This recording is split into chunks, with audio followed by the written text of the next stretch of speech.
Bonjour à tous, j'espère que vous allez bien. On est aujourd'hui le 6 décembre, au jour de la Saint-Nicolas, et j'ouvre le vlogmas numéro 7. J'ai un petit mood aujourd'hui. Écoutez, on est sur les vlogmas, on est sur la réalité, on est sur du partage de moments de vie de tous les jours, et je vous avoue que ce matin c'est compliqué. Voilà, je suis assez cyclique comme fille et il y a des moments où c'est down et aujourd'hui c'est complètement down, mais écoutez, c'est ok. Donc je vais reprendre le sourire pour vous tourner cette partie de vlog pour éviter quand même de vous mettre le moral dans les chaussettes. On remarquera que c'est déjà le Bronx pour plusieurs raisons, je vous expliquerai après. La première chose que j'ai envie de vous dire, c'est que donc j'ai enfin terminé Les étoiles brillent plus fort en hiver de Sophie Jomain, que j'ai quand même attaqué vendredi. Il m'aura fallu 4 jours pour lire ces 300 pages et j'ai passé un excellent moment. Les étoiles brillent plus fort en hiver, c'est dur. C'est le premier roman de Noël de Sophie Jomain. Ce livre-là, c'est donc l'histoire de Agathe Murano qui travaille donc aux Galeries Hartmann, très fortement apparentée, je pense, à tout ce qui est Galerie Lafayette, etc., à Lille. Et en fait, elle est en charge de toute la décoration. Et là arrivent les périodes de Noël, arrivent les féeries, ils appellent ça aux Galeries Hartmann, et ce moment magique où les galeries sont complètement décorées pour Noël. Elle est en charge de toute cette décoration depuis des années, sauf que cette année, son patron, Monsieur Hartmann père, vient de décéder, enfin est décédé quelques peut-être semaines, mois, j'ai pas le timing exact en tête, et c'est son fils qui reprend, qui s'appelle Alexandre, et Alexandre il a envie de mettre un coup de pied dans la fourmilière et de tout changer, et à une semaine du lancement des féeries, il arrive pour la première fois, il vient les voir pour la première fois, alors que ça fait déjà quelques temps qu'il est le patron, pour leur dire que la déco ça va pas du tout et qu'il faut tout changer. Voilà, ça c'est le pitch. On retrouve dans ce roman-là, donc on découvrait pour la première fois le fameux Santa Claus qu'on retrouve dans Les Tortues ne fêtent pas Noël sous la neige, j'ai jamais le titre exact, et dans celui de cette année, Les personnages s'éveillent sous les flocons. Là on le découvre, ce Santa Claus, et là il est en fait le Père Noël que l'on vient, que les enfants viennent voir en fait aux Galeries Hartmann, et il a un chat magique que lorsque tu... c'est un peu un génie d'Aladin, il exauce 3 vœux. Voilà, ça c'est la petite particularité un peu drôle de ce roman. Je trouve que Sophie Jomain, dans ce roman-là, elle arrive à parfaitement mêler la magie de Noël, la douceur de Noël, la légèreté des fêtes de fin d'année qui met du baume au cœur, etc., avec la gravité que parfois peut avoir la vie. Et j'ai trouvé ça très bien fait. Voilà, dans ce roman-là, il y a Agathe qui vit... Est-ce que je le dis? Est-ce que je le dis pas? Est-ce que je spoil? Je crois pas grand chose en fait. Agathe, elle vit avec sa nièce que sa mère a plus ou moins abandonnée, et c'est elle qui en a aujourd'hui la garde. Voilà, j'en dirai pas plus. Et il y a beaucoup d'histoires qui va graviter autour de ça. Et c'est dur en fait ce sujet qu'elle aborde, Sophie Jomain, dans un roman de Noël, et je trouve qu'elle le fait bien. Je trouve que vraiment Sophie Jomain, elle a ce don, pour avoir lu ces 3 romans de Noël, pour t'amener, t'en mettre parfaitement dans l'ambiance de Noël et t'amener quand même un sujet plus grave, plus dur. Je repense notamment au personnage cette année où on a quand même un petit garçon fortement qui est handicapé, surtout, enfin qui a un handicap physique qui lui vaut des moqueries, etc. Je trouve qu'elle aborde des sujets difficiles et elle le fait bien. Et elle le fait bien dans un roman de Noël. C'est un peu moins léger que d'autres romans de Noël, du coup, très certainement, mais je les trouve très très réussis. Évidemment, il y a des évidences, des choses que tu vois arriver, mais que serait un roman de Noël sans évidence et sans choses que tu ne vois pas arriver? Ça ne serait plus un roman de Noël. Évidemment, on se doute qu'il va se jouer une certaine romance entre les deux. Voilà ce que j'avais à vous dire pour Les étoiles brillent plus fort en hiver de Sophie Jomain, qui était donc paru aux éditions Charleston et qui est sorti également en poche, toujours chez Charleston. Sophie Jomain, les romances de Noël, les comédies de Noël, vous pouvez foncer. Hier, dans mon calendrier de l'Avent qu'on se fait avec le gang, j'ai eu, bon, vous le voyez depuis tout à l'heure, c'est pas un gros suspense, j'ai eu Glacé de Bernard Minet, et je suis trop contente que Tatane m'ait pris celui-ci. J'ai beaucoup hésité à me l'acheter à 2 reprises, mais je savais qu'il était dans ma wishlist, et je savais que Tatane avait ma wishlist pour mon calendrier de l'Avent, parce que j'ai vu Bernard Minet à 2 reprises. Je l'ai vu à Nancy, je l'ai vu à Brive, et et j'avais très envie de me prendre glacé. Parce que je sais pas pourquoi, mais celui-là, il m'attire un truc de dingue. Et j'ai résisté, parce que je me suis dit, peut-être qu'il sera dans mon calendrier de l'Avent.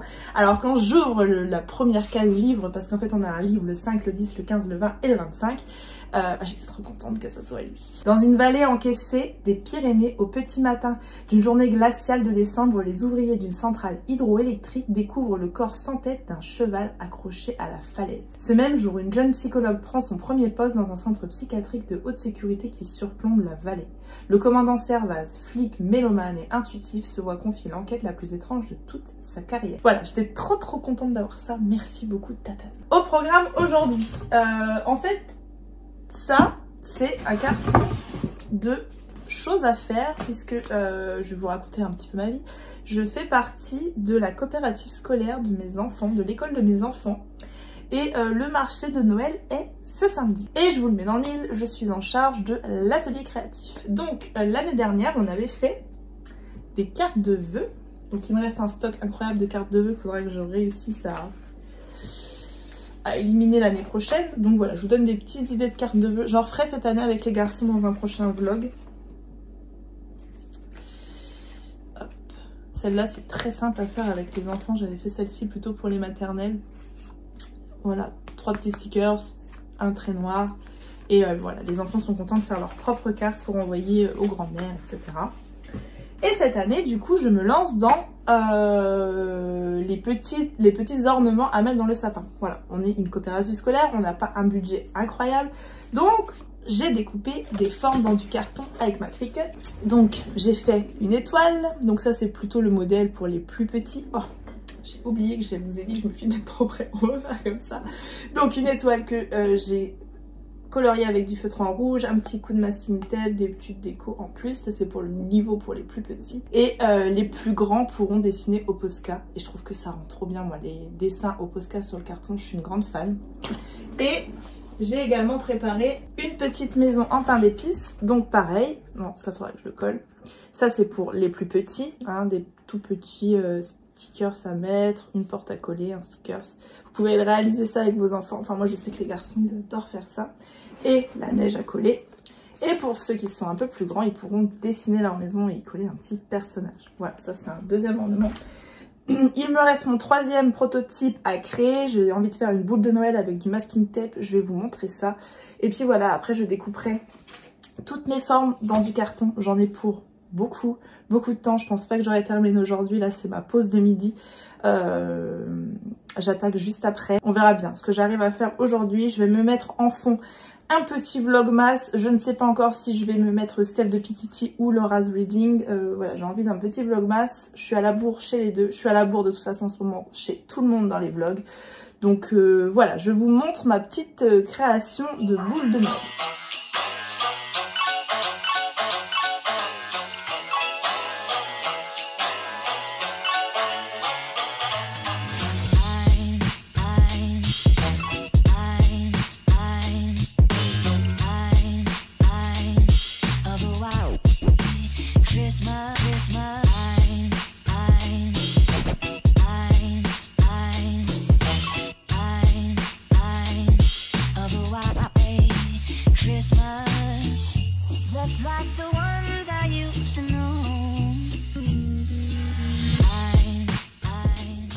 Bon, je vous reprends. J'ai fait une installation assez sommaire de mon téléphone pour tout vous dire. Vous êtes installé sur une tasse à café. Bon, j'ai pas avancé comme j'aurais voulu pendant le temps de midi parce que ça a été...